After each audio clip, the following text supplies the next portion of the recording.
चर्चा होनी चाहिए यहाँ पे खबरों के हिसाब से यहाँ पे वो रिएक्ट करते हुए दिख रहे हैं। सबसे पहले आईडीबीआई बैंक की ही बात कर लेते हैं यहाँ पर।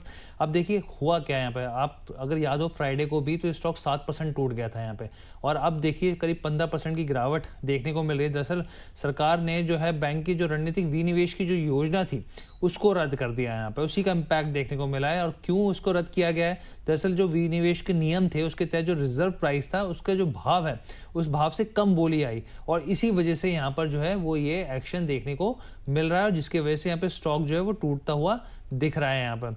अगर आप यहाँ पे देखें तो बहुत सारी चीज़ें जो है यहाँ पे जो बोली के हिसाब से देखें तो वो जो है वो इम्पैक्ट ज़रूर डालते हुए दिखेगा। लेकिन अगर आप यहाँ पे सरकार की हिस्सेदारी देखें यहाँ पर, और एलआईसी की भी हिस्सेदारी है वो करीब 60% के आसपास है, जिसमें आप ये समझिए कि कोशिश जो की जा रही थी कि भाई बिक्री हो यहाँ पर, फ़ायदा मिले यहाँ पर, लेकिन वो जो चीज़ है वो काफ़ी ज़्यादा सेटबैक के तौर पर, निवेशकों के तौर पर रिएक्शन देखने को मिल रहा है। अंशु सर, क्या करना चाहिए आईडीबीआई बैंक में? तो देखिए आईडीबीआई में या किसी भी सरकारी बैंक में या सरकारी इंस्टीट्यूशन में, जैसे रेलटेल में भी ऑफलेट हुआ था कि ओएफएस आया, उसके बाद जो सपोर्ट लगभग 250 दिन से होल्ड कर रहा था उस सपोर्ट को तोड़ दिया। ये सरकारी बैंकों में या सरकारी कंपनियों में विनिवेश की ये हमेशा दिक्कत रहेगी कि अगर होता है तो भी डिस्काउंट में होगा और नहीं होता है तो मार्केट उसको नेगेटिवली लेगा।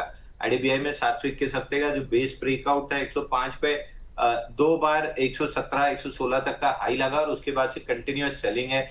आज जो ब्रेकडाउन आया है, फ्राइडे स्टॉप लॉस कट चुका था 92.52 का, आज जो गैप डाउन आया है ये इस वजह से आया है क्योंकि नहीं गवर्नमेंट बेच पा रही है। वही एक और अभी कौन सा विनिवेश आया था जहाँ पे ग्रीन शू ऑप्शन था, वो भी नहीं पूरा हो पाया था। तो ये मार्केट सेंटीमेंट अपने आप में बता रहा है कि यहाँ पे दिक्कत बढ़ती हुई दोनों रिटेल इन्वेस्टर के साथ साथ गवर्नमेंट के लिए भी बढ़ती हुई दिख रही है। अभी गैप छूटा हुआ था, उसी गैप के अपर एंड पे आगे खड़ा हुआ है 77.87 के, और lower end of the gap है 75।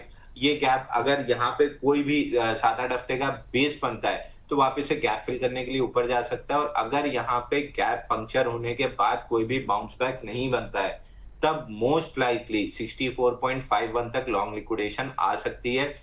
ब्रेकआउट के बाद जो 116 117 रुपए का डबल टॉप बना था वहां पे एग्रेसिवली बाइंग हुई थी और जिसपे 92 का स्टॉप लॉस नहीं काटा है, अब वो लॉन्ग ट्रैप है। और लॉन्ग ट्रैप आपको पता ही है, ऑफ लेट हमने सारे स्टॉक्स में देखा है जहां भी बाइंग क्लाइमेक्स हुआ है या फील्ड ब्रेकआउट बना है, इस तरह की स्टॉप लॉस कटने के बाद बहुत तेज लिक्विडेशन आती है। इसमें एक संयोग ये हो गया कि न्यूज आ गई इसलिए 15% गैप डाउन खुल गया, नहीं तो स्लो एंड स्टडी ये गैप फिल करने के लिए आता है। जो काम अदानी पावर में जैसे हमने डिस्कस किया था कि जो काम 1.5 साल में होना था 5 दिन में हो गया, तो जो काम यहाँ पे 4 से 6 हफ्ते में लिक्विडेशन होके गैप फिल होना था वो गवर्नमेंट की न्यूज ने एक कैटलिस्ट की तरह काम किया और एक ही दिन में हो गया। तो स्लो एंड स्टडी ये गैप अगर नहीं सस्टेन होता है 77.94 75.06 का, तो मोस्ट लाइकली 64.51 तक नीचे आते हुए दिखेंगे। क्लियरली जो 721 वीक्स का ब्रेकआउट था वो फेल हो गया है।